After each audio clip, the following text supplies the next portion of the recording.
With that, you and Eddie, there was an incident at one time, or Yeah, Eddie and I had a fight. Well, basically what was going on is Eddie's health was deteriorating. Eddie was having difficulty trying to figure out, wondering what was wrong with him. He didn't know he had a heart problem. Nobody knew he had a heart problem. Some nights Eddie was incredible, and some nights Eddie was completely dead. He couldn't even move.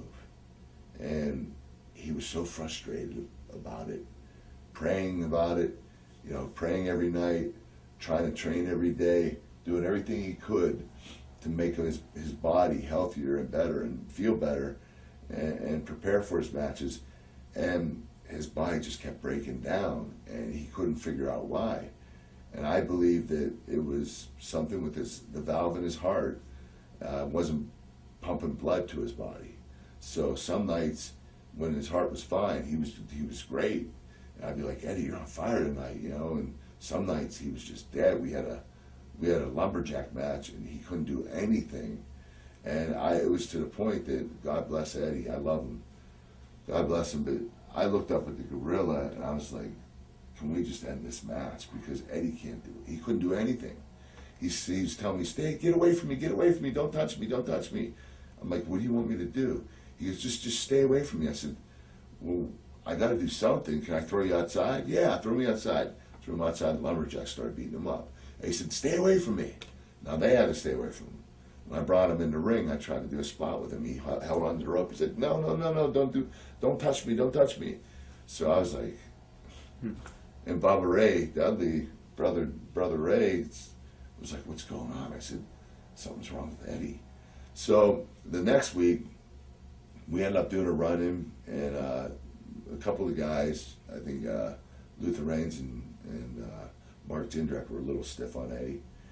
And he came back, and I said, thank you, Eddie. And he wasn't feeling good that night. And he said something like, you know what, you guys are taking advantage of me, you're beating the crap out of me. And I was having a hard time dealing with the fact that Eddie and I weren't having that great of matches lately. And it was starting to get, it was starting to wear and tear on me. Mentally, I was getting a little bit angry about it, but I was hiding it from Eddie. I didn't want Eddie to think anything. But when he yelled at me, I was like, screw you. And I shoved him. And I said, you want to effing, you haven't been doing shit. I've been carrying your fucking ass for the last 2 months. And Eddie said something else again, and I shoved him again, and before I knew it, Eddie's trying to take me down. And so I put him in a front headlock and started choking him out. And then Big Show came, thank God, and he cleared it. And you know what? It was my behavior. I should have just let Eddie vent. And I didn't realize Eddie was having health problems. And that's where I think a lot of the blame doesn't go to Vince and WWE. It goes to the guys that knew Eddie the most. Me, Chris, Eddie, Chavo, Eddie's family, Eddie's friends, Eddie's, closest family members.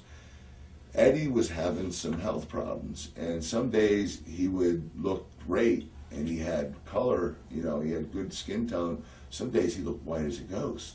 And so I knew the days he was struggling, and what did it come down to?